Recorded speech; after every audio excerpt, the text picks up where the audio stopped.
नमस्कार, मी डॉक्टर सौरभ पटवर्धन आणि मी आता बोलतोय स्पेनमधून, जिथे ही युरोपियन कॉन्फरन्स सध्या होत आहे आणि तिथे मी काही व्हिडिओज प्रेझेंट करणार आहे.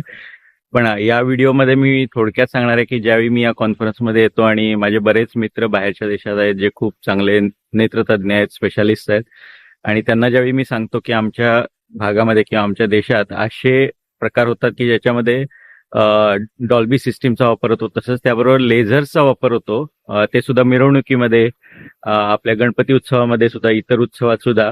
आणि हे लेझर्स आपल्या डोळ्याला घातक असतात. म्हणजे आमच्याकडे असे बरेच पेशंट येतात, अगदी तरुण मुलं येतात, ज्यांच्या पडद्याला ह्या लेझरमुळे छिद्र पडलेली असतात, ब्लिडिंग झालेलं असतं आणि काही लोकांची दृष्टी ही आयुष्यभरासाठी कमी होते.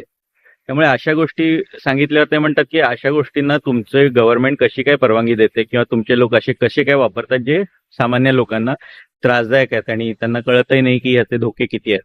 तर यामुळे माझं सगळ्यांनाच आवाहन आहे की अशा लेझर लाईटचा वापर तुम्ही मिरवणुकीत किंवा पार्टीच्या जागी करू नका. आणि तसंच जे लोक वापरत असतील त्यांनाही याविषयी जागृती निर्माण करा की या गोष्टीनं कुणालाही फायदा होणार नाहीये आणि त्यामुळे नुकसानच होईल. धन्यवाद.